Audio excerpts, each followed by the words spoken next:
এই কেশবপুর গ্রামে লোক সংখ্যা কম নাকি? আপনারা যারা আসছেন তারাই না আরো বাড়ি ঘরে আছে? বাড়িতে গরম কম না বেশি?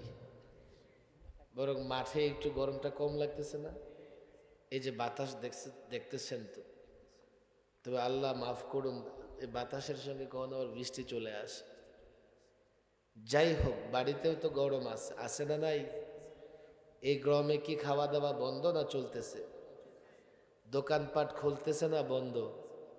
লোকেরা কাজকর্ম করতেছে না করতেছে না?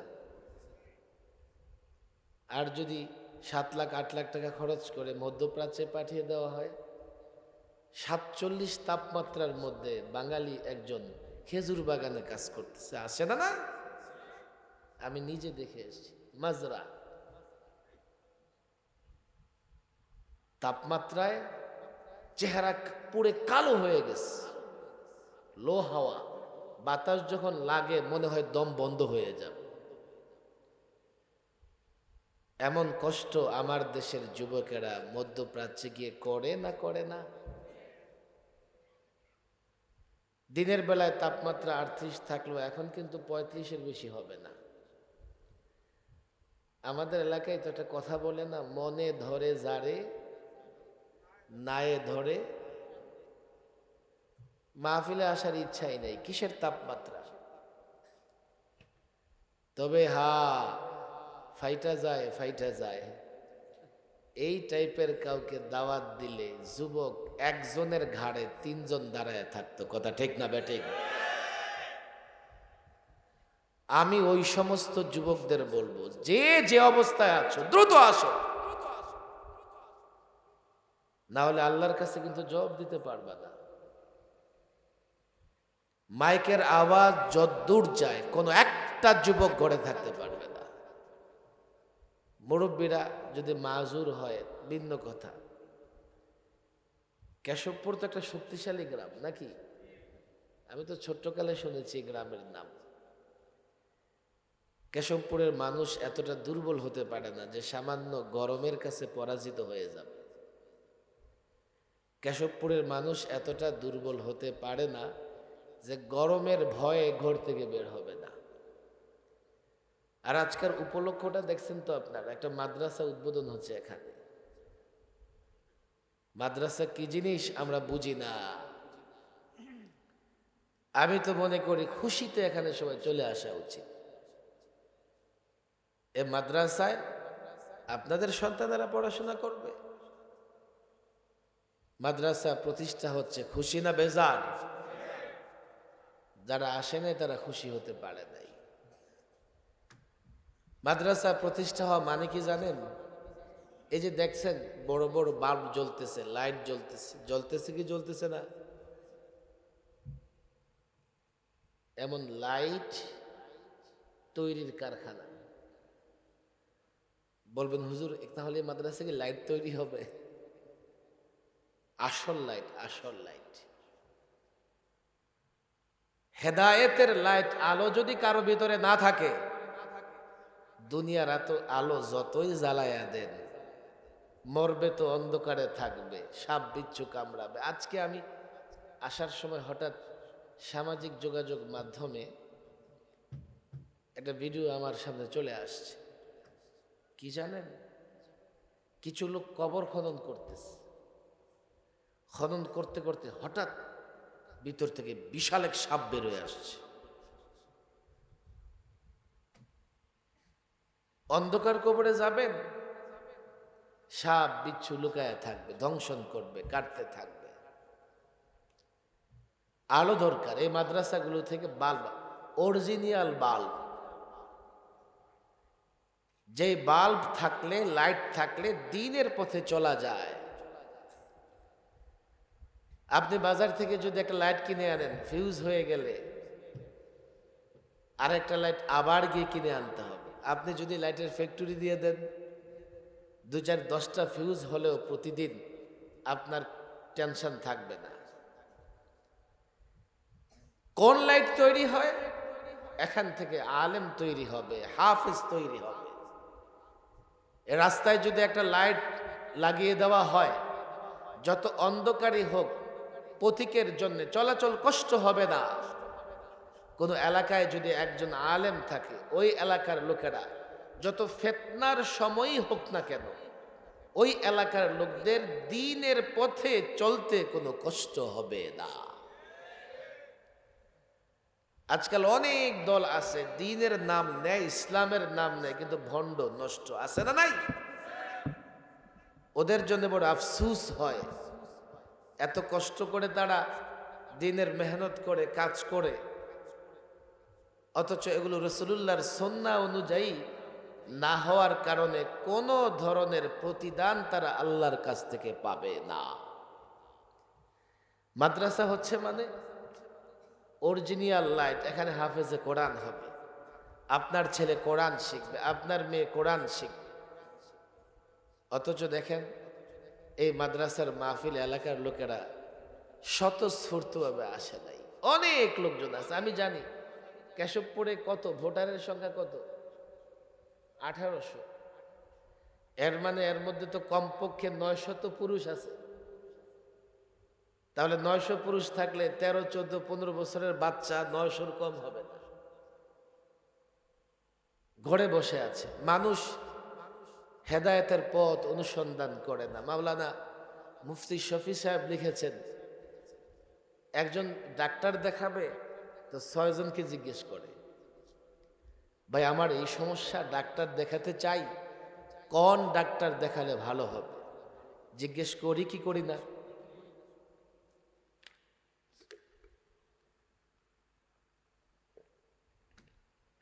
আমি বলি কি, মানুষ পেঁয়াজ কিনতে গেলে বাতাকান্দি বাজারে গিয়ে 3 দোকান ঘুরে, লবণ কিনতে গেলে 4 দোকানে দৌড়ায়, মাছ কিনতে গেলে পুরা বাজারটা কমপক্ষে 3 বার চক্কর দেয়। কথা ঠিক না বেঠিক? অথচ একজন আলেমের অনুসরণ করবে, মোটেও চিন্তা করে না কার অনুসরণ করতেছে, কার অনুসরণ করতেছে। এই যে মাহফিলে আসতেছেন না, দেখেন অনেকের অনেক রকমের অনুসরণকারী আছে, অনুসরণ করে ওরা। কেউ ডাইনে, কেউ বায়ে, একবারও চিন্তা করে না আমি যার অনুসরণ করতেছি লোকটা নিজে সঠিক পথে আসে না নাই। এখন একটা ফিতনার সময় চলতেছে, সবচাইতে বড় ফিতনা হচ্ছে মানি, ফুলুস। ফুলুস দেখেন না, একজন তওয়াফ করতেছে আর কইতেছে কি, ইয়া আল্লাহ ফুলুস, ইয়া আল্লাহ ফুলুস। আপনাদের কষ্ট হইতেছে? বাইতুল্লাহর সামনে রাখা ফুলুস, এ বেটা কবরে গেলে তোর ফুলুসে কাজে আসবে? আমি এবার রমজানে আধা ঘন্টা হলে কষ্ট হবে আপনাদের, 1 ঘন্টা। আপনারা কিন্তু আমার এলাকার মানুষ, বিদায় যতক্ষণ শরীর আমার সুস্থ থাকে আমি কথা বলতে থাকবো ইনশাল্লাহ, আপনাদের কষ্ট হবে না তো? এই বসে একটু কথা বলা আর কি। আমি উমরায় গেছি, মসজিদে নববীর মাঝে 6 ছাতাওয়ালা 2টা ফাঁকা জায়গা আছে, একেবারে রওজাতুম মিন রিয়াজিল জান্নার বরাবর। রাসূলুল্লাহ সাল্লাল্লাহু আলাইহি সাল্লামের যে রওজা, এটার তুর্কি স্থাপনার পরেই যারা উমরা করেছেন দেখবেন 6 ছাতার একটা ফাঁকা জায়গা আছে, ছাতাগুলো বন্ধ হয় আবার খোলে, ঠিক এর পিছনে আরেকটা 6 ছাতাওয়ালা ফাঁকা আছে। সাধারণত যাদের ভিতরে নবী প্রেম আছে তারা ওই প্রথম ছাতার এই ডান দিকে কোনায় বসে। কেন জানেন? রাসূলুল্লাহর রওজা শরীফের মিনারাটা ওই জায়গায় বসলে সুন্দর করে দেখা যায়। আমি কখনো রসুলকে তো দেখতে পাই না, উনি শুয়ে আছেন, আর রওজার কাছে গিয়ে এখন সালাম দেওয়া কঠিন। মন তো চায় যে রওজার সামনে বসে থাকি, দাঁড়ায়া থাকি, 1000বার রসুলকে সালাম দিতে থাকি সাল্লাল্লাহু আলাইহি ওয়াসাল্লাম। পাড়া তো যায় না, তো দূরে দাঁড়ায়া এতিমের মতো রাসূলুল্লাহর রওজার মিনারের দিকে তাকায়া থাকি। এক লোক আরব আসছে, আয়সা আমাকে ডিস্টার্ব করতেছে, আমি কোনো কথা বলতেছি না। পরে সে বলতেছে কি, দোয়া দোয়া, মানে তার জন্য যদি দোয়া করি, সে বুঝছে যে আমি আরব না হিন্দুস্তানি বা বাংলাদেশি অন্য কোনো দেশের। তো দোয়া দোয়া আমার হাবভাব দেখে সে বুঝতেছে যে হুজুরদের দোয়ার কথা বলতেছি, তো কি দোয়া করবে। সে তো আবার বুঝে ফেলছে আমি আরব না, কয় দোয়া, পয়সা পয়সা পয়সা। অবস্থা দেখেন, উভয় জগতের কল্যাণ হয় এমন দোয়া চাওয়া উচিত। পয়সা অনেক সময় এত বড় ফিতনা নিয়ে আসে। পয়সা মানুষের জীবনের সুখ শান্তি কেড়ে নেয়।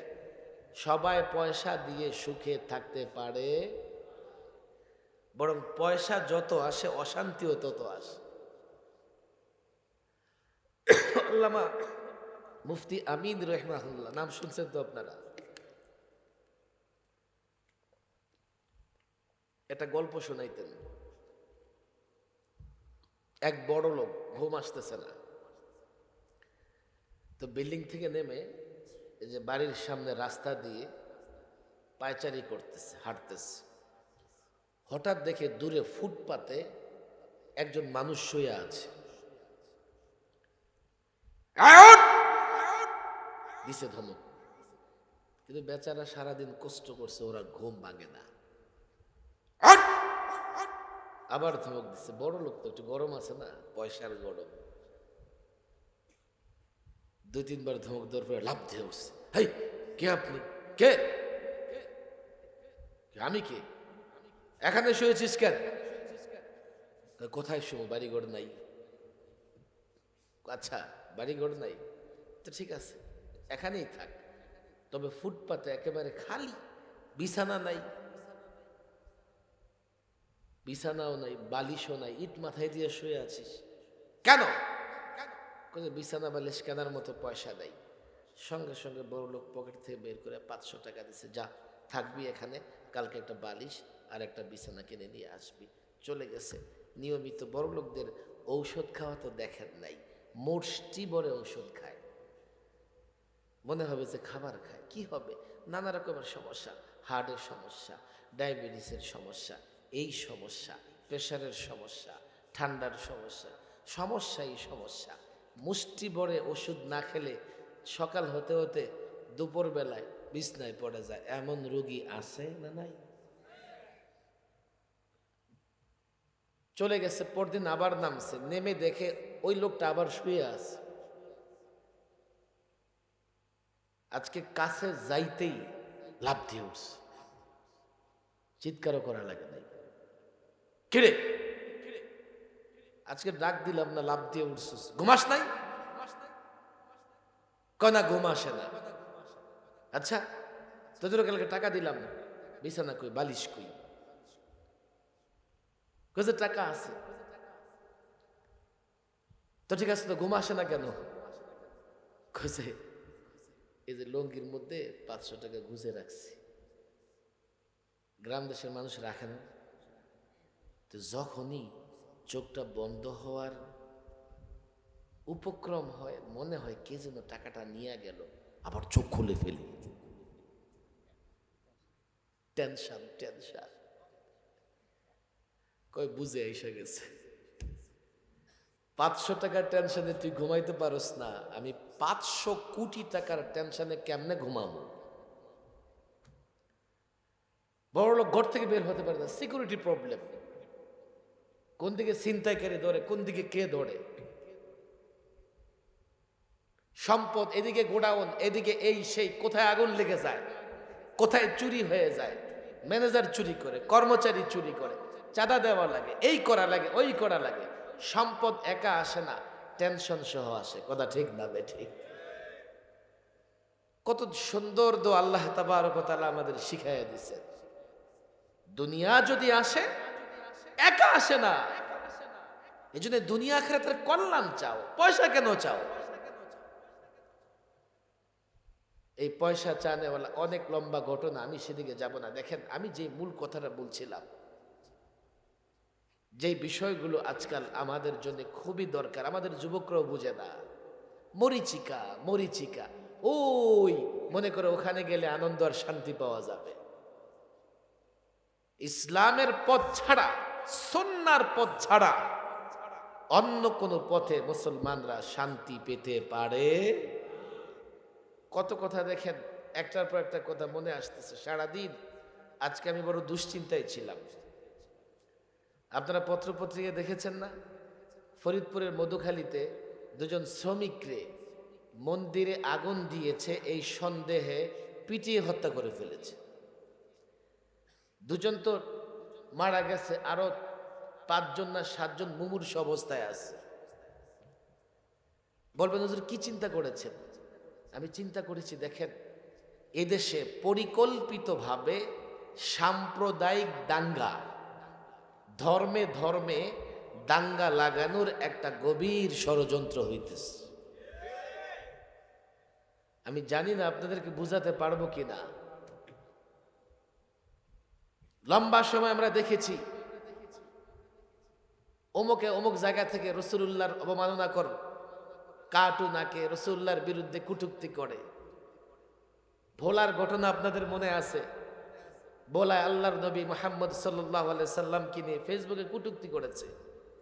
স্থানীয় যুবকরা প্রতিবাদ করেছে, গুলিতে 4 জন মারা গেছে। এগুলোকে আপনারা মনে করবেন বিচ্ছিন্ন ঘটনা, না, বিচ্ছিন্ন ঘটনা নয়। তারা প্রথমে আমাদেরকে উত্তেজিত করতে চেয়েছে, আমাদের দুর্বল জায়গাতে তারা হাত দিয়েছে।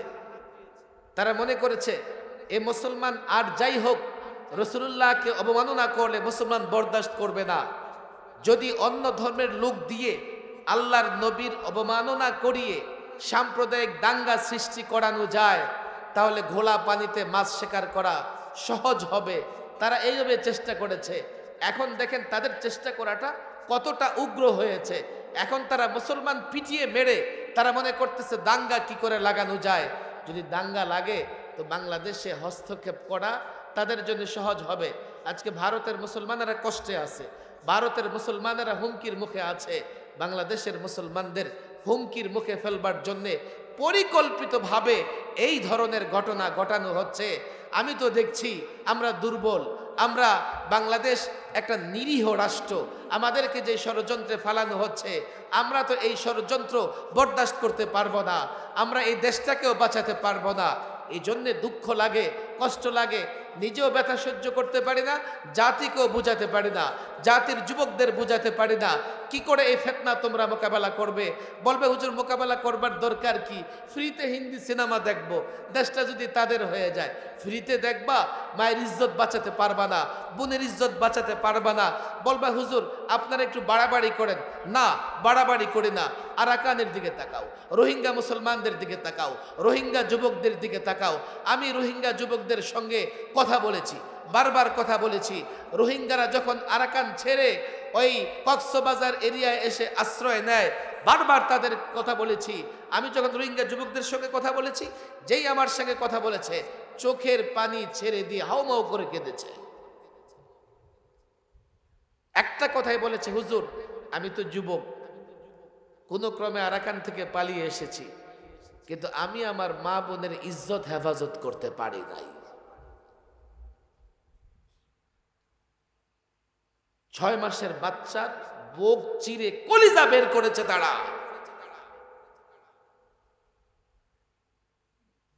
তুমি তো শত্রু ঘেরা দেশ, জানো না তুমি? তোমার এই খবর নাই যে তুমি নিরাপত্তাহীন? তুমি তোমার বোনের ইজ্জত কি করে বাঁচাবে? কাল যদি দেশ শত্রু দ্বারা আক্রান্ত হয়, আর এই পত্তলিক এই উগ্র সন্ত্রাসী দ্বারা আক্রান্ত হয়, তুমি কোথায় পালাবে? আরাকান তো বাংলাদেশে, আরাকান থেকে ওরা বাংলাদেশে এসে পালিয়েছে, তুমি কোথায় পালাবে? 3 দিকে দুশ্মন, একদিকে বঙ্গোপসাগর। বঙ্গোপসাগরে ঝাঁপিয়ে পড়লে নিজেকে রক্ষা করতে পারবে না। 3 দিকে তো দুশ্মন তোমাকে আক্রমণ করবে, তুমি কি করে নিজেকে বাঁচাবে? তা তোমার বোনের ইজ্জত কি করে বাঁচাবে? তবে হতাশ হবার মতো কোনো কারণ নাই। যেই কথাই বলি, রাসূলুল্লাহর সাচ্চা উম্মত যদি হও, রাসূলুল্লাহর গোলাম যদি হও, এই মুসলমান কখনো কোনো শক্তিকে পরোয়া করে না। মুসলমান কখনো কোনো শক্তিকে পরোয়া করবার চিন্তাও করে না। আমরা তো এক মুহাম্মদে আরবি থেকে, ইতিহাস আমাদের সামনে, এক মুহাম্মদে আরবি থেকে আজকে পৃথিবীতে 180 কোটি মুসলমান এমনি হয়েছে কাফেররা বাধা দেয় নাই, কাফেররা লড়াই করে নাই, কাফেররা রাসূলুল্লাহর উপর অত্যাচার করে নাই। ওলামা একরাম এখানে আছেন, সিরাতের কিতাবগুলো দেখেন, এমন কোনো কষ্ট নাই যা কাফেররা রাসূলুল্লাহকে দেয় নাই। আলোচনা লম্বা হয়ে যাবে। সিরাতের কিতাব যারা লিখেছেন গুনে গুনে দেখিয়েছেন রাসূলুল্লাহ সাল্লাল্লাহু আলাইহি সাল্লামকে কাফের মুনাফিকরা 8 ধরনের কষ্ট দিয়েছে। এর বাইরে কোনো কষ্টের জায়গা নাই, আর কোত্থেকে দিবে? সাধারণত একজন মানুষকে 8 ভাবেই কষ্ট দেওয়া যায়, আর চূড়ান্তভাবে রাসূলুল্লাহ সাল্লাল্লাহু আলাইহি সাল্লামকে তারা হত্যার ষড়যন্ত্র করেছিল। রসুল মক্কা মুকাররমা ছেড়ে মদিনায় রাতের অন্ধকারে পালিয়ে গিয়েছেন। ইতিহাস আমাদের জানা আছে না নাই? মদিনায় গিয়ে রাসূলুল্লাহ সাল্লাল্লাহু আলাইহি ওয়াসাল্লাম ইসলামী রাষ্ট্র প্রতিষ্ঠা করেছেন। নিরাপদ? না না না। এই মদিনাকে ধ্বংস করবার জন্য কাফেররা চেষ্টা করেছে না করে নাই? শেষ পর্যন্ত বদর সংগঠিত হয়েছে, উহুদ, খন্দক, খায়বার, একটা যুদ্ধ সংগঠিত হয়েছে। আমি মুসলমানকে এটাই বলি, মুসলমান কখনো উগ্র হয় না, সন্ত্রাসী হয় না। সারা বাংলাদেশ ঘুরে ঘুরে আমরা বলছি, এখনো বলি, আমরা কোনোদিন সাম্প্রদায়িক দাঙ্গা চাই না। ধর্মের কারণে কোনো মুসলমান কখনো অন্য ধর্মের লোকদের উপর আক্রমণ করে না, কিন্তু আজকে যে পরিকল্পিতভাবে সাম্প্রদায়িক দাঙ্গা লাগিয়ে মুসলমানদের বিরুদ্ধে ষড়যন্ত্র করা হচ্ছে, এই মুসলমান যদি ইমানি শক্তিতে দুর্বল হয়ে যায় ষড়যন্ত্র মোকাবেলা করতে পারবে না। এই মুসলমান যদি আল্লাহর নবীর সুন্নাহ অনুযায়ী আমল না করে মুসলমান প্রতিরোধ গড়ে তুলতে পারবে না, দুর্বল হয়ে যাবে। সংখ্যায় বেশি হলেও এই মুসলমান কাফেরের বিরুদ্ধে দাঁড়াতে পারবে না। 13 জন গোটা কাফের শক্তির বিরুদ্ধে মুসলমান লড়াই করেছে। এখানে অনেক আলেমরা আছেন। বাগদাদের ইতিহাস, হালাকু খানের ইতিহাস, তাতারিদের ইতিহাস আপনারা শুনেছেন। তাতারিদের আমলে এমন হয়েছে মুসলমানদের রক্তে পুরো বাগদাদ রঞ্জিত হয়ে গেছে। এক জায়গায় 70 জন মুসলমান বসা। এই যুবকরা ভালো করে শোনো। এক তাতারি দেখে ফেলেছে যেখানে মুসলমান জমা আছে। এই তোমরা কি মুসলমান? কাহা, আমি তোমাদেরকে হত্যা করব, খেয়াল করবেন। বাকি আমি তরবারি নিয়ে আসিনি, তোমরা বসো, আমি বাড়ি থেকে একটা তরবারি নিয়ে আসি। এই একজন তাতারি বাড়িতে গেছে, তরবারি নিয়ে আসছে। 70 জন মুসলমান ভয়ে জায়গা থেকে সরে নাই। এক তাতারি তরবারি না এক এক করে 70 জন মুসলমানকে হত্যা করছে। বলবেন হুজুর এগুলো কি ইতিহাস? বাস্তবতা দেখেন, ইহুদি গাজ্জাতে এই কয়েক মাসে কম পক্ষে 40,000 মুসলমানকে হত্যা করেছে। ইহুদিরা 40,000, অথচ সংখ্যায় তো আমরা 180 কোটি, আর ইহুদি সংখ্যায় মাত্র 1.5 কোটি। কি কঠিন পরিস্থিতিতে আমরা সিরিয়াকে, মুসলিম রাষ্ট্র সিরিয়াকে সাম্রাজ্য শক্তিগুলো টুকরা টুকরা করে দিয়েছে। এই জায়গা ইসরায়েলের দখলে, ওই জায়গা ব্রিটেনের দখলে, ওই জায়গা জার্মানি ফৌজের দখলে, ওই জায়গা আমেরিকার দখলে। আপনাদের কাছে খবর আছে কিনা আমি জানি না। আজকে ইরাক আমেরিকার আগ্রাসনের পরে ইরাকের এখন কি অবস্থা? মরুভূমিতে পরিণত হয়েছে। সিরিয়া, কাশ্মীর, স্বাধীন রাষ্ট্র কাশ্মীরের স্বাধীনতা কেড়ে দিয়ে স্বাধীনতার দাবি যারা করত লম্বা সময়, পূর্ণ স্বাধীনতার দাবি, তাদেরকে পরিপূর্ণ গোলামের জিনজিরে আবদ্ধ করেছে। উইগর, আমি নিজে এবার সফরেও চায়না যারা থাকে বাঙালি, ওদের সঙ্গে কথা বলেছি, চায়না নাগরিকদের সঙ্গে কথা বলেছি। আমি বললাম উইগরে রোজা রাখা নিষেধ, কারণ কি? তোরা বলে উইগরে চায়না সরকার মনে করে যে লোকদের বেশি বেশি কাজ করতে হবে, তো রোজা রাখলে তো কাজ করা যাবে না। চায়না উন্নতি অগ্রগতির পথে এটা অন্তরায়, রোজা রাখা যাবে না। খেয়াল করেন। আমি বললাম কে বলেছে? রোজা রেখে আমরা মুসলমান তো কোনো কাজ কম করি না। আচ্ছা ঠিক আছে, ঘরে জায়নামাজ রাখা যায় না কেন? কোরআন শরীফ রাখা যায় না কেন? এগুলো ধর্মকর্ম পালন করলে তো কাজে ভাটা পড়বে। কি সুন্দর যুক্তি দেখছেন। অথচ পৃথিবীর উন্নত প্রায় সব রাষ্ট্রে ধর্মচর্চা আছে। এগুলো মিথ্যা কথা। এগুলো শুধুমাত্র মুসলমানদেরকে তার ধর্ম পালনে বিরত রাখার জন্য ষড়যন্ত্র। বাংলাদেশে আমরা এক ধরনের ষড়যন্ত্রের মুখোমুখি। এই অবস্থায় দেখেন, আমি নিজে কখনো মতানৈক্য, দলাদলি, মারামারির পক্ষে নই। আপনাদের এখানে এই উত্তরাকালিয়া, বাতাগান্ধী এই এলাকা জোরে দীর্ঘদিন কে ক্যাম করে, কে ক্যাম করে না, কে আজান দিয়ে হাত তোলে, কে আজান দিয়ে হাত তোলে না, আর কি যেন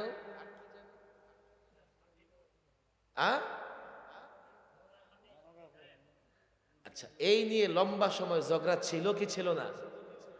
আপনাদের কেশবপুরে কি আছে নাকি এগুলো?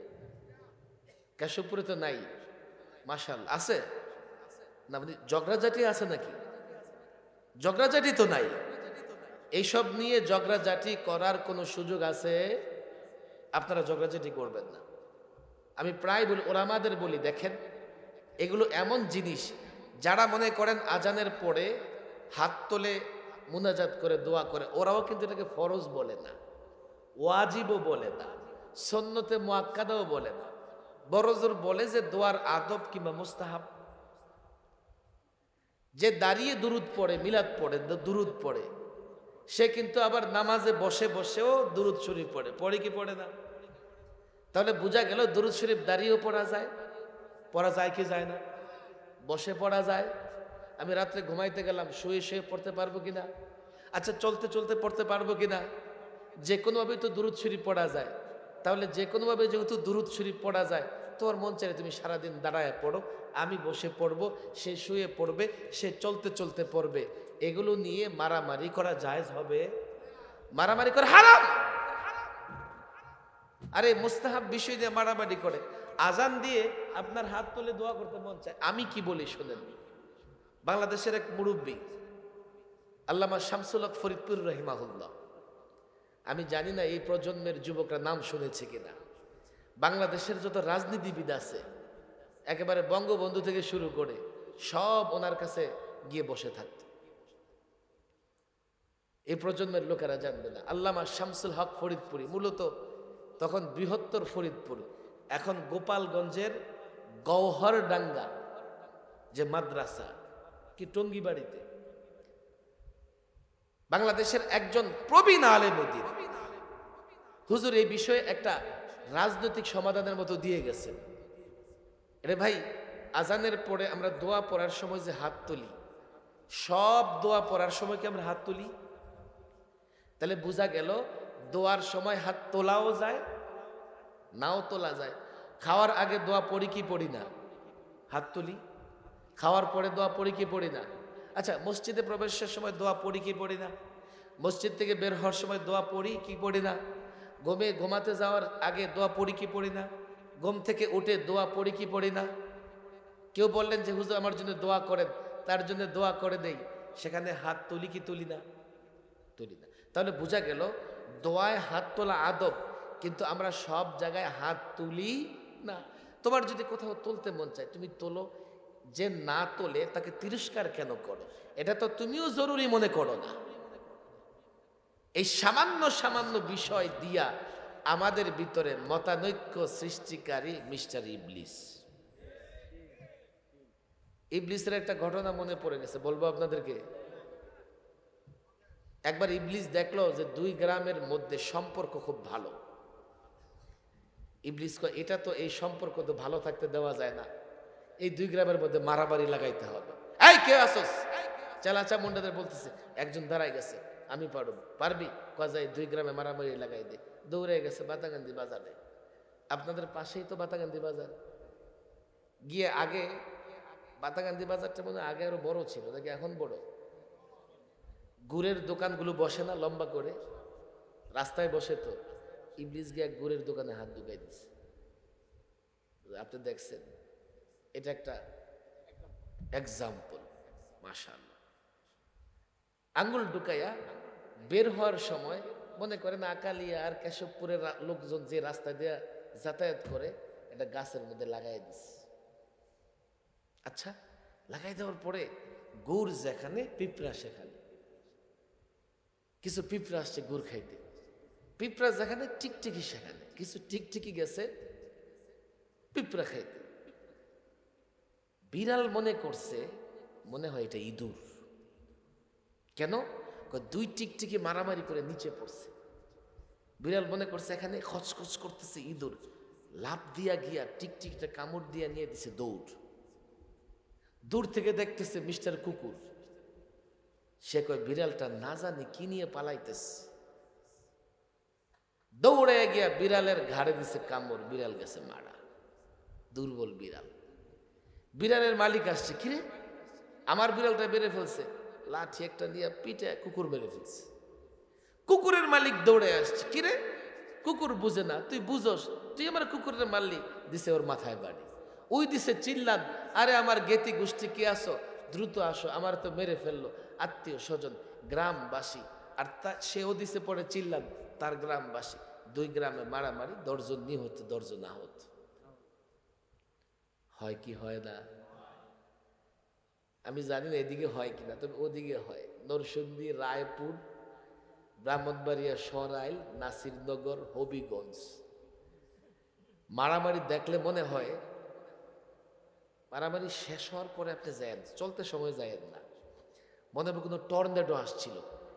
যেই 2 গ্রামে মারামারি হয়, এই 2 গ্রামের কোনো ঘরের বেড়া থাকে না। আর যদি এনে দোকানপাট থাকে তো দোকানপাট শেষ। আমি দেখেন বর্তমান একটা ক্রাইসিস মুহূর্ত চলতেছে, কোন ধরনের মারামারি নয়। আমার ইসলাম আজকে বিপদের মুখে, রাষ্ট্র বিপদের মুখে। আজকে যারা ঈমান আনে এক আল্লাহর উপরে, যারা মনে করে যে রাসূলুল্লাহকে মহব্বত করে, যারা মনে করে রাসূলুল্লাহর সুন্নাহ অনুযায়ী চলতে চায়, আল্লাহর কসম করে বলি হিম্মত সাহস রাখতে হবে। হিম্মত সাহস রাখলে কাফের দুনিয়া তোমাকে কিছুই করতে পারবে না। তুমি যদি গাফেল থাকো, তুমি যদি টেলিভিশন নিয়ে ব্যস্ত থাকো, তুমি যদি ঘুম নিয়ে ব্যস্ত থাকো, কাফের দুনিয়া যখন তোমার বিরুদ্ধে লড়াই করবে, ষড়যন্ত্র করবে, তুমি কিন্তু তার মোকাবেলা করতে পারবে না। তুমি যদি সজাগ থাকো, নিরস্ত্র হও, দুর্বল হও, সংখ্যায় কম হও, প্রমাণ দেখো। বদর থেকে খন্দক, খায়বর পর্যন্ত আজ পর্যন্ত এমন কোনো যুদ্ধ হয় নাই যেই যুদ্ধে মুসলমানরা সংখ্যার কারণে বিজয়ী হয়েছে। এমন কোনো যুদ্ধ হয় নাই যেই যুদ্ধে মুসলমানেরা অস্ত্রের কারণে বিজয়ী হয়েছে। বরাবরই মুসলমানদের হাতে অস্ত্র কম, মুসলমান সংখ্যায় কম, মুসলমান দুর্বল, নিরীহ, কাফের, তাগুত অস্ত্রে শস্ত্রে সুসজ্জিত, সংখ্যায় বেশি, কিন্তু রেজাল্ট দেখো। এই 1500 বছর ধরে আমার যুবকরা বলবে, হুজুর কে বলেছে আমরা বিজয়ী হই? তুমি কেন দেখো না? আমেরিকার কথা বলবা, কতদিন রাজত্ব করতেছে? 100 বছর। ব্রিটেনের কথা বলবা, কত বছর রাজত্ব করেছে? 200 বছর। সোভিয়েত ইউনিয়নের কথা বলবা, 2 যুগও রাজত্ব করতে পারে নাই। ভারত, গোটা পৃথিবীতে মুসলমানরা কতদিন রাজত্ব করেছে? মদিনায় ইসলামী রাষ্ট্র প্রতিষ্ঠা হওয়ার পরে 1000 বছর শাসন করেছে মুসলমান। এখন তো যুবকরা বলবে, হুজুর আপনি কি বলেন? তোমার পকেটে মিস্টার অ্যান্ড্রয়েড আছে না নাই? আমাদের সবার পকেটে অ্যান্ড্রয়েড ফোন আছে না নাই? যাও, তুমি তো সারাক্ষণই এমবি খরচ করো। তোমার সবচাইতে প্রিয় হচ্ছে এমবি। কখন এমবি শেষ হয়ে যায়, জিবি শেষ হয়ে যায়। মিস্টার গুগলকে জিজ্ঞেস করো, মিস্টার গুগল আমাকে একটু মুসলমানদের ইতিহাসটা বলো। আজকে ইউরোপে যাওয়ার জন্য আমাদের যুবকরা পাগল থাকে, জমি বাড়ি যা আছে সব বিক্রি করে ইউরোপে যায়। কথা ঠিক না বেঠিক? স্পেন, ইউরোপ কম পক্ষে এখন না, মানে মাহফিল থেকে বের হয়ে মিস্টার গুগলকে জিজ্ঞেস করে, মিস্টার গুগল মুসলমানরা স্পেন কতদিন শাসন করেছে? মিস্টার গুগল তোমাকে বলবে মুসলমান ইউরোপ কমপক্ষে, স্পেন ইউরোপ কমপক্ষে 782 বছর শাসন করেছে। মুসলমান যদি ইউরোপ শাসন না করতো, এখনো ইউরোপের দৈত্য দানবেরা পাহাড়ের গুহায় বসবাস করত। আজকে দেখো আমাদের প্রতিবেশী দেশ, বড় কষ্ট লাগে, আমি বুঝাইতে পারি না যুবকদের। সুযোগ পেলে আমাদের কষ্ট দেয়। পেঁয়াজ দরকার বন্ধ করে দেয়, পানি দরকার বন্ধ করে দেয়, আবার যখন পানি দরকার নাই তো বাঁধ খুলে সিলেট এলাকাকে বন্যায় ভাসিয়ে দেয়। কথা ঠিক না বেটি? মুসলমানদের জন্য কি এই সেই আইন করে মুসলমান থাকতে পারবে না? শুধুমাত্র একটা পরিবার ভারত শাসন করেছে 400 বছর, শুধু মোগলরা। তোমরা তো বই পুস্তকে পড়েছো, মোগলদের ইতিহাস পড়ো। আজকে ভারত যদি মনে করে মুসলমানদের ইতিহাস মুছে ফেলবে, তাদের ইতিহাস মুছে যাবে। কেন? এখনো ভারতের শ্রেষ্ঠত্ব তাদের স্থাপনা। কোথায়? দিল্লির লালকেল্লা মুসলমানদের স্থাপনা। কোথায়? আগ্রার তাজমহল মুসলমানদের স্থাপনা। কুতুব মিনার মুসলমানদের স্থাপনা। দিল্লির পড়তে পড়তে বাংলাদেশে তুমি দেখো মুসলমানদের বাইরে কি আছে? 1000 বছর এদেশে হিন্দুরা রাজত্ব করেছে, তাদের কয়েকটা মঠ ছাড়া তুমি খুঁজে পাবে না। লালবাগ শাহী মসজিদ 400 বছর আগের পুরনো মসজিদ। লালবাগের কেল্লা, তোমরা লালবাগ কেল্লা নামক জানো, 450 বছর আগের নির্মাণ করা লালবাগ কেল্লা কোথায় যাবে? আহসান মঞ্জিল যাবে, নবাব মঞ্জিল যাবে, বড় কাটারা ছোট কাটারায় যাবে, তোমরা কোথায় যাবে? চিটাগংয়ে যাবে, জায়গায় জায়গায় গেলে দেখতে পাবে এগুলো মুসলমানদের শাসকদের স্থাপনা। মুসলমান রাজত্ব করেছে 1000 বছর গোটা দুনিয়া, এরপরে ভারত শাসন করেছে 400 বছর। আজকে মুসলমানদের হাতে রাজত্ব নাই, ক্ষমতা নাই, তাই পশ্চিমারা মনে করে মুসলমানদের কাছে সায়েন্স নাই, বিজ্ঞান নাই, পাওয়ার নাই, নাই, রাজত্ব হারিয়েছি, সব হারিয়েছি। আমি বলি এই বর্তমান কঠিন মুহূর্তে আমাদের পিঠ, মুসলমানদের পিঠ দেয়ালে ঠেকে গেছে। এখনো যদি মুসলমান ঘুমিয়ে থাকে, এখনো যদি মুসলমান নিজেরা লড়াই করে, ঝগড়া করে, কাল কোন মুসলমান তার ইজ্জত সম্ভ্রম বাঁচাতে পারবে না। এখনই সময়, জাগতে হবে। তুমি দল করো, আমি তোমার দলীয় পরিচয় জানতে চাই না। রাজনীতি করো কি করো না, আমি তাও জানতে চাই না। আমি জানতে চাই আল্লাহকে মহব্বত করো কিনা, আমি জানতে চাই রসুলকে মহব্বত করো কিনা, আমি জানতে চাই আল্লাহর নবীর সুন্নাহ মেনে চলতে পারো কিনা। আজকে যারা এক কালিমায় বিশ্বাসী, আল্লাহর নবীকে মহব্বত করে, তারা সবকিছু ভুলে গিয়ে একই কাতারে দাঁড়িয়ে যেতে হবে, তাহলে গোটা দুনিয়ার কাফের মুসলমানদের মোকাবেলা করতে পারবে না।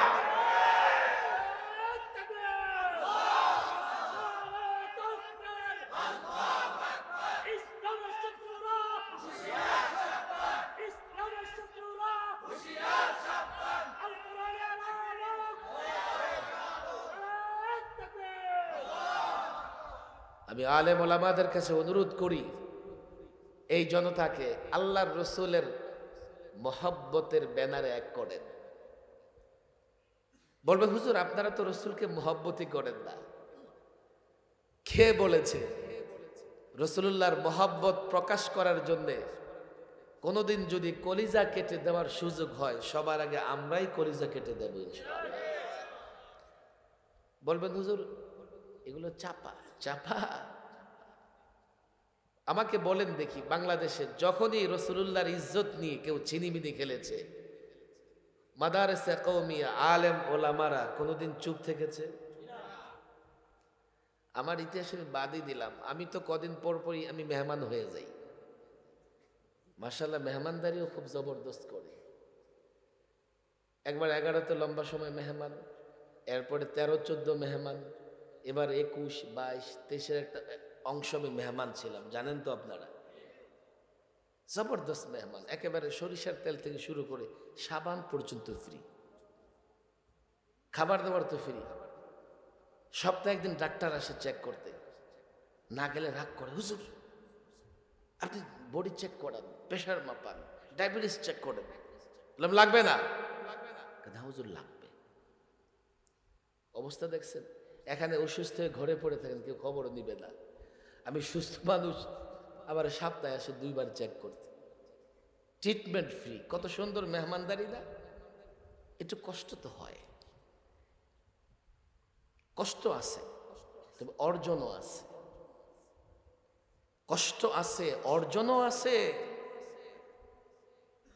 সে অর্জনটা হলো বাইরে কত রকমের ব্যস্ততা, ঠিক মতো 33 বার সুবহানাল্লাহ, 33 বার আলহামদুলিল্লাহ, 34 বার আল্লাহু আকবার পড়বে, এই সময়টা মানুষের নাই। কথা ঠিক না বেঠিক? উনি দেখবেন প্রতিদিন 10,000 বার হয়ে যাবে সুবহানাল্লাহ,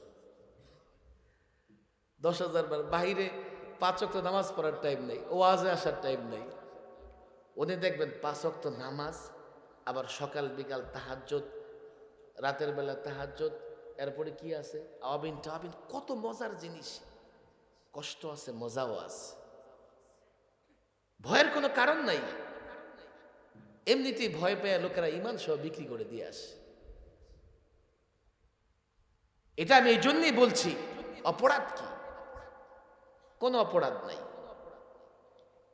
কারো সম্পদ দখল করি নাই, মাথায়ও মারি নাই, গাড়িও ভাঙচুর করে দেয়। অপরাধ হল ইসলামের কথা বলি। যখন ফ্রান্সে সপ্তাহব্যাপী আল্লাহর নবীর নগ্ন ব্যঙ্গচিত্র, অশ্লীল ব্যঙ্গচিত্র দেখা যায় না, কলিজায় আঘাত লাগে। আল্লাহর নবীর উলঙ্গ অশ্লীল ব্যঙ্গচিত্র ফ্রান্সের সেই রাজধানীর উঁচু উঁচু ভবনগুলোতে লাগিয়ে রেখেছিল, আমরা বরদাস্ত করতে পারি নাই। ডেনমার্কে যখন কোরআনকে ফুটবল বানিয়ে ওরা কোরআনের উপর আঘাত করেছে, বরদাস্ত করতে পারি নাই। বাবরি মসজিদকে শহীদ করেছে, বরদাস্ত করতে পারি নাই। এগুলোই অপরাধ। আল্লাহর নবীর সুন্নাহ বাস্তবায়ন করতে চাই, এগুলোই অপরাধ। শুধু মুখে আল্লাহর নবীর সুন্নাহর কথা বলি না, রব্বে কাবার কসম, আমি চাই বাংলাদেশের 56,000 বর্গ মাইলের ইঞ্চি ইঞ্চিতে আল্লাহর নবীর সুন্নাহ বাস্তবায়িত হবে। আল্লাহর নবীর সুন্নাহ মোতাবেক সমাজ চলবে, রাষ্ট্র চলবে, অর্থনীতি চলবে, বিচার ব্যবস্থা চলবে। এটাই আমার অপরাধ। আমরা রাসূলকে মহব্বত করি না, তোমরা আল্লাহর নবীর সুন্নাহ থেকে দূরে তোমরা রাসূলকে মহব্বত করো, মিথ্যে কথা। ঠিক আছে, যদি রাসূলকে মহব্বত করো, আমাদের সঙ্গে কারো কোনো বিভেদ নাই, তুমি মহব্বত করো, আমিও করি। চলো দেখি আল্লাহর নবীর সুন্নাহ প্রতিষ্ঠা করবার জন্য কে কতটা ত্যাগ এবং কুরবানি দিতে পারে।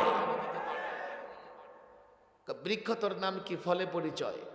চলো হাদিসের কিতাব সামনে রেখে আমরা দাঁড়ায় যাই, দেখি আমার মধ্যে কটা সুন্নাহ আছে, তোমার মধ্যে কটা সুন্নাহ আছে। আমি বিলকুল ঝগড়াঝাটির পক্ষে না। তাদেরকে এক পাশে দাঁড় করেন, আপনি এক পাশে দাঁড় করেন। ভাই, আমার ভিতর যদি রাসূলুল্লাহর কোনো সুন্নাহ না থাকে তুমি বলো, আমি সঙ্গে সঙ্গে মেনে দেব। আজকাল কঠিন তো না, সমস্ত হাদিসের কিতাব বাংলা হয়ে গেছে, রাসূলুল্লাহর সিরাতের কিতাবগুলো আছে। ঝগড়াঝাটি কেন করো? একটা বিষয় বানায় নিছে ঝগড়াঝাটি। আল্লাহ মাফ করুক, কিছু মৌলবীও হয়ে গেছে ঠিক এই লেবাস পরে উভয় গ্রুপের মধ্যে ঝগড়া লাগাইয়া দেয়, আছে না নাই? এক মুরিদ গেছে পীরের বাড়িতে, গিয়া হুজুর আজকে একটা আজীব স্বপ্ন দেখছি। কয় কি স্বপ্ন?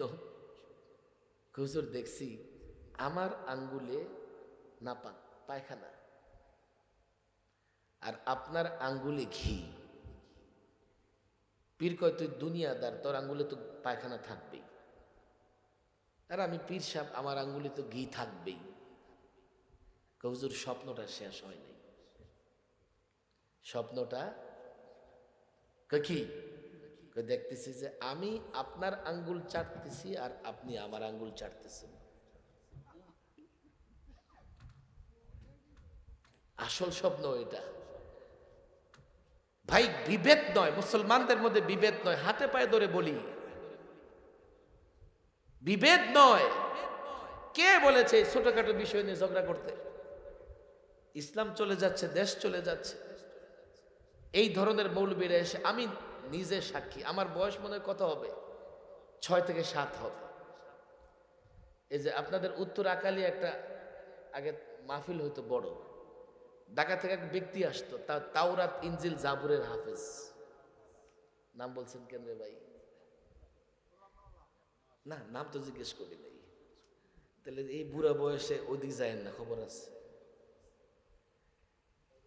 তখন তো আমি অবাক হইছি, যে হায় হায়, তাওরাত জাবুর ইনজিল কোরআনের হাফেজ। বড় হয়ে মাদ্রাসায় পড়ে দেখলাম, আরে তাওরাত জাবুর ইনজিলের তো অরিজিনাল কপি নাই পৃথিবীতে। ওই হাফিজ কেমনে হইল? আছে মৌলানারা? কোরআন বলতেছে এগুলো তাদের আলেমরা বিকৃত করে ফেলেছে।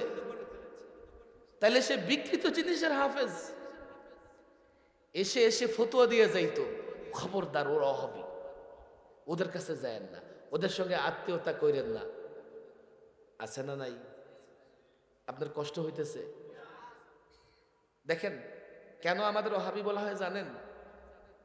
সৌদি আরবের এক আলেম ছিলেন আব্দুল ওয়াহাব নজদি। তার কিছু সংস্কারমূলক কাজ ছিল, এই কাজ নিয়ে যথেষ্ট সমালোচনাও আছে, খেয়াল করেন। তো ঠিক আছে, তার কাজ যদি ভালো হয় সে ভালো করেছে, তার কাজ যদি মন্দ হয় সে মন্দ করেছে। এর জবাব কি সাকাত সাহেবকে দিতে হবে? না না না, আপনারা তার অনুসরণ করেন, এই জন্য আপনাদের জবাব দিতে হবে। কে বলেছে তোমাকে? অনেক আলেম আছে কওমি মাদ্রাসায় একেবারে প্রথম ক্লাস থেকে শুরু করে সর্বোচ্চ ক্লাসে কোন একটা কিতাবে আব্দুল ওয়াহাব নজদির, প্রথমে আমি চ্যালেঞ্জ করি একটা কিতাব দেখাবেন যে কিতাব আব্দুল ওয়াহাব নজদির। 2 নম্বর আমি চ্যালেঞ্জ করি একটা লাইন দেখাবেন কোন কিতাবের যেই লাইনে আব্দুল ওয়াহাব নজদির কথা বলা হয়েছে। আমি নিজে কওমি মাদ্রাসার সমস্ত কিতাবাদি পড়েছি, কোথাও এক লাইনেও আপনি দেখাতে পারবেন না যেখানে আব্দুল ওয়াহাব নজদির কথা বলা হয়েছে। তো আমরা আব্দুল ওয়াহাব নজদিরে কেমনে অনুসরণ করি? কে তোমাদের শিখিয়ে দিয়েছে? ওই মৌলবীরা যার হাতে ঘি। কথা ঠিক না বে ঠিক? আরে আমি এখানে নাই, এই চেয়ারে আমি আসি, এখন আপনি এই চেয়ারে দিকে থাকে বকতে থাকেন, একটা লাইন খুঁজে পাবেন না। আমি আপনাদের চ্যালেঞ্জ করে বলি কোন লাইনে আব্দুল ওয়াহাব নজদির পক্ষে বলা হয়েছে, অনুসরণ করার কথা বলেছে না, তার কোনো কিতাব পড়া হয়। তো আমরা আব্দুল ওয়াহাব নজদির অনুসরণ কেমনে করলাম? সে ভালো করেছে মন্দ করেছে এটা ভিন্ন কথা। এগুলো দেখেন বলে বলে এই সাধারণ মানুষকে ওরা বিশৃঙ্খলা তৈরি করে। বাকি ওরা যখন আমাদের বকা দেয় ওহাবি করে, আমাদের শুনতে ভালোই লাগে। হুজুর তাইলে তো আপনারা ওহাবি? আরে না, এই জন্য না। ওয়াহাবুন কার নাম?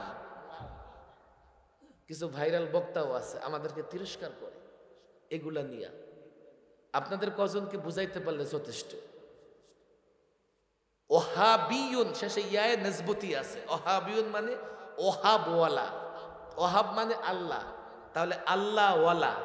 কথা ঠিক না বে ঠিক? কাউকে যদি ডাক দেয় এই ভাইজান আল্লাহওয়ালা ভাইজান এদিকে আসেন, খুশি হবে না বেজার হবে? এই জন্য আমাদেরও ভালো লাগে। বলবেন হুজুর ভালো লাগার কি আছে, আমরা তো বকা দেই। হ্যাঁ তোমরা বকা দাও। আমার এক ওস্তাদ বলতে আমি বাচ্চাদেরকে বকা শিখাই দিই। হুজুর বকা শিখাই দিন? হ্যাঁ, কারণ কেউ রাগান্বিত হলে কাউকে বকা দিতে চায়। এই জন্যে বাচ্চারা দেখবেন ওই যে আশেপাশে যে কিছু বকা শোনে, এগুলা ঘরের ভিতরে আইসা নিজেরা ঝগড়া লাগলে সেই বকাগুলো দেয়, অর্থ জানুক আর না জানুক। কথা ঠিক না বে ঠিক? বাচ্চারা তো প্রায় রাগ করে, সকালে রাগ করে, দুপুরে রাগ করে, বিকালে রাগ করে, তাই আমি তারা কিছু বকা শিখাই দিই। তো বকাগুলো কি জানো? হুজুর কি বকা? হচ্ছে আপেল, কমলা, আঙ্গুর। এখন 2 বাচ্চা মারামারি লাগে, তো একজন আরেকজনের বকা দেয়, এই তুই কমলা, ওকে তুই আঙ্গুর, ওকে তুই আপেল। বলেন দেখি, এই যে এক বাচ্চা আরেক বাচ্চাকে বকা দিতেছে, যারা শুনতেছে ওদের কাছে মিষ্টি মিষ্টি লাগতেছে। কথা ঠিক না বেটি? তোমরা তো বকা দাও, আমাদের শুনতে মিষ্টি লাগে। আল্লাহর কসম, এই বকা দেওয়ার আগে একটু তোমরা করো। তোমাদের মধ্যেও অনেক আলেম আছে যারা কওমি মাদ্রাসায় পড়েছে, যাকে ভালো লাগে তার কাছে গিয়ে যাও, গিয়ে বলো আসলে কি কওমি মাদ্রাসাওয়ালারা ওহাবিজম বা আব্দুল ওয়াহাব নজদির কোন দিক দিয়ে অনুসরণ করে কিনা। আপনারা তো চুপচাপ শুনতেছেন। ওদের আরেক দল আছে মাজারপন্থী, ওরা গিয়ে মাজারেও সেজদা করে, আছে না নাই? বলো হুজুর আব্দুল ওয়াহাব নজদি মাজার ভাঙছে, আপনারাও মাজারের বিরোধিতা করেন। মিথ্যুক। আমরা কোনোদিন মাজারের বিরোধিতা করি না, মাজারে সেজদা দেওয়ার বিরোধিতা করি, কথা ঠিক না বেটি? বরং কোথাও যখন গিয়ে দেখি আল্লাহওয়ালা বুজুর্গদের মাজার আছে, আমরা জিয়ারত করি। মাজারকে এই জন্যই মাজার বলা হয়, মাজার জিয়ারতের স্থান। মাজারকে এই জন্যই মাজার বলে, এটা জিয়ারত করা হয়। আমি সিলেটে গেলে শাহজালাল শাহপুরানের মাজার জিয়ারত করি। কে বলেছে? যেখানে বুজুর্গরা থাকে সেখানে জিয়ারত করি। কবর জিয়ারত করা সুন্নাহ, মাজারের বিরোধিতা না। মাজার মানে জিয়ারত করার জায়গা, তো জিয়ারত করার স্থানের বিরোধিতা করলে আমি জিয়ারত কেমনে করব? আমি বিরোধিতা করি যে মাজারে সেজদা করা যাবে। আরেক প্রচলন আছে এদিকে, এগুলো বললি আমরা আব্দুল হাব নজদি হয়ে যায়। আরে এগুলো তো রাসূলুল্লাহর কথা। মাজারকে মানে কবরকে পূর্ণ পাকা করা যাবে না, নিষেধ করেছেন রসুল, কথা ঠিক না বেঠিক? কবরকে সাজানো যাবে না, কবরে মোমবাতি জ্বালানো যাবে না, এগুলো কি আমার নিষেধ না রসুল্লাহর নিষেধ? আর ঠিক আছে তুমি লাগাও, বলো দেখি ফায়দা কি? হঠাৎ কেশবপুরের একজন শুনলো তার বাবারে বাতাগান্ধী বাজারে ধরে মারতেছে। আগে প্রায় বাতাগান্ধী বাজারে মারামারি হতো, কোনো বুধবার এমন যাইতো না যে বাতাগান্ধী বাজারে মারামারি হইতো না। হয়তো গরু হাটে মারামারি হইতো, নাইলে কিয়া গুড়ের হাটে মারামারি হইতো, নাইলে মাছের হাটে মারামারি হইতো। হয়তো কি হইতো না, এই মুরব্বীরা বলতে পারবে। আমি ছোট্টকালে দাদার সঙ্গে বাজারে আসতাম, দাদা সবসময় ধরে রাখতেন, খবরদার ওই ছোট্টখাটো বিষয় নিয়ে মারামারি ধাক্কাধাক্কি শুরু হয়ে যেত। আর এই পরিমাণ মানুষ হইতো, আমার মনে হতো আমি চ্যাপ্টা হয়ে যাব। অনেক মানুষ হইতো। এখন তো গ্রামে গ্রামে বাজার হয়ে গেছে। আগে মানুষ অপেক্ষায় থাকতো কবে বুধবার আসবে, কবে বাজারে যাবে। হঠাৎ আপনার বাবারে বাতাগান্ধী বাজারে ঝগড়া করছে, তো লোকেরা ধরে একটা ঘরের ভিতরে আটকায় রাখছে। আপনি দৌড়ে গেলেন, গিয়ে দেখলেন হায় হায় বাবাকে ঘরের ভিতরে আটকায় রাখছে, মারধর করতেছে। তো যোগ্য সন্তান হলে বাবাকে ছাড়াই আনার চেষ্টা করবে, কথা ঠিক না বেঠিক? আপনি কি করলেন না, বাবাকে ছাড়াই আনার জন্য কাকতি মিনতি করলেন না, মাফও চাইলেন না, বসে থাকলেন। যখন রাত হয়েছে তো এক মোমবাতি কিনা বাবার কবরের চারিপাশে লাগাই দিলেন। ভিতরে কিন্তু বাবার উপরে টর্চার চলতেছে। আহা, এরপর দিন কি করলেন, লাল কাপড় দিয়ে ঢাইকা দিলেন। এরপর দিন বিকেলবেলায় কি করলেন, এই লোকেরা আসো, খিচুড়ি রান্না করে খাওয়াইলেন। বলেন এটা কি এই বাবার যোগ্য সন্তান?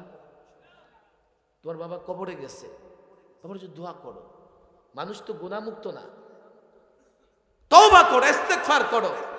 না করে কবরের উপর সাজাইলে তোমার বাবার কি হবে? তোমার বাবার কি ফায়দা হবে? এগুলো ওয়াহাবিজম আব্দুল হাব নজদির কথা না, এগুলো তো আজকাল ব্যাপকভাবে সবাই জানে। আমরা মাজার বিরোধী নই, পীর বিরোধী নই, বুজুর্গ বিরোধী নই, এগুলো মিথ্যে কথা। আমরা চাই না কোনো পীরের মাজারকে সেজদার জায়গা বানানো হোক, কথা ঠিক না বেটি? বাংলাদেশে অনেক মাজার আছে, সেখানে দেদারসে গাঞ্জা সেবন করা হয়, আছে না নাই? নারী পুরুষ একসঙ্গে নাচা তো জায়েজ আছে, রসুল বলে গেছেন এগুলো করতে। কি বলো তোমরা এগুলো? ভেদাভেদ ভুলে যাও। আমি যুবকদের বলবো তোমরা দায়ী হও, প্রত্যেক যুবক দায়ী হও, সবার সামনে ইসলামকে যৌক্তিক জায়গা দেখে তুলে ধরো। এখানে মাশাআল্লাহ আপনারা কয়েকশো মানুষ যারা হয়েছেন, আমাদের সকলের দায়ী ইসলামের পক্ষে লোকদেরকে দাওয়াত দেওয়ার দরকার আছে না নাই? দোকানদার দোকানে বসে লোকদের দাওয়াত দিবেন, মসজিদে বসে মসজিদের মুসল্লিদের দাওয়াত দেবেন, রাস্তায় চলতেছেন এই যুবকরা তাদের বন্ধু বান্ধবের দাওয়াত দেবে। সকলকে নিয়ে ইসলামের সুশীতল ছায়া তলে আশ্রয় গ্রহণ করার দরকার আছে না নাই? আমি এই মাদ্রাসার দায়িত্বশীল যারা আছেন আপনাদের কাছে অনুরোধ করব, দেখেন মাশাআল্লাহ অনেক লোকজন আসছে, আমি তো মনে করি আপনাদের প্রত্যাশার চাইতে কম আসেন। হ্যাঁ, প্যান্ডেল আপনারা বড় করছেন সেটা ভিন্ন কথা। এখানে অন্তত 3 বছরের একটা নুরানি মক্তব চালু করে দেন। আছে মক্তব? মাশাআল্লাহ, আমার দিকে তাকান, কয় বছরের? এই 3 বছর নুরানি মক্তবে পড়লে কোরআন শরীফ তো শিখবেই, স্কুলেরও 5 বছরের পড়াশোনা শেষ করে ফেলতে পারে একটা যোগ্য শিক্ষক যদি নিয়োগ দিতে পারে। একটা, আমি বলি আপনাদেরকে, তার হাতের লেখা এত সুন্দর হবে, এসএসসির ছেলেরা ওই মক্তবের ছেলের সঙ্গে লিখে পারবে না। চ্যালেঞ্জ করে বলি, এই বছর শুরু করছেন, আগামী মাহফিলে লোকদের দেখাইবেন, দেখবেন ছোট ছোট বাচ্চারা এখানে প্রদর্শনী দিবেন, নুরানি মক্তব গোটা দুনিয়া বিপ্লব করে ফেলেছে। নুরানি মক্তবের চাইতে আধুনিক শিক্ষা আর কোথাও নাই, যেখানে কোরআনও শিখতেছে, আবার দোয়াগুলো শিখতেছে, নামাজও শিখতেছে, পাশাপাশি সে এই যে বাংলা, অঙ্ক, ইংরেজি 3 বৎসরে এতটুকু শিখবে যে 5 বৎসরের শিক্ষা হয়ে যাবে। চ্যালেঞ্জ করি, এই চ্যালেঞ্জ মাদ্রাসার কর্তৃপক্ষ যারা আপনারা গ্রহণ করবেন, নুরানি শিক্ষক দেখে 2টা নুরানি শিক্ষক বা 1টা নুরানি শিক্ষক 1 বছর আপনি চালান, এর পরের বছর আপনার আর পয়সা লাগবে না। এই গার্ডিয়ানেরা বেতন দিয়ে বলবে শিক্ষক আরেকজন রাখেন, আমার বাচ্চাকে ভর্তি করান। করবেন তো ইনশাআল্লাহ? 1টা বছর কষ্ট করে, 1টা বছর 2টা শিক্ষক আর 20টা ছাত্র পড়াশোনা করাইয়া দেন। এরপরে এখানে 3 বছর পরে আপনি তাকে স্কুলে ভর্তি করান, আমার কোনো আপত্তি নাই। সে ডাক্তার হোক, ইঞ্জিনিয়ার হোক, পাইলট হোক, অ্যাডভোকেট হোক, ব্যারিস্টার হোক, এগুলো আমার দরকার আছে না নাই? আমি অসুস্থ হলে ডাক্তারের কাছে যাই, ডাক্তার দরকার। বাড়ি বানাবো, ইঞ্জিনিয়ারের কাছে যাই, ইঞ্জিনিয়ার দরকার। মামলা মোকদ্দমা লড়ি আমি, আমার অ্যাডভোকেট ব্যারিস্টারের দরকার আছে না নাই? তবে অ্যাডভোকেট, ব্যারিস্টার, ইঞ্জিনিয়ারকে মনে রাখতে হবে, কবরে ভালো থাকলে, ভালো থাকতে হলে তারও আলেম ওলামার দরকার আছে। কথা ঠিক না বেঠিক? এই জন্য আপনাদেরও আলেম ওলামা দরকার আছে। আলেম ওলামারাও আপনাদের জন্য এই আখিরাতের পথকে সুগম করে দেয়। আল্লাহ তাবারক ওয়া তাআলা এই মাদ্রাসাকে কবুল আর মঞ্জুর করে নিন, এই এলাকাকে দ্বীনের জন্য কবুল করে নিন। আমি অনেক কথাই বলেছি, কারো বিদ্বেষী হয়েও না, কাউকে কষ্ট দেওয়ার জন্য না, বা আমি কাউকে বাধ্যও করতে পারবো না। আমি বলেছি, আপনারা চিন্তা করবেন। আল্লাহ আমাদের সকলকে হেদায়েত দান করুন। সকলে দুরূদ শরীফ পড়েন, দুরূদ শরীফ পড়েন। আল্লাহ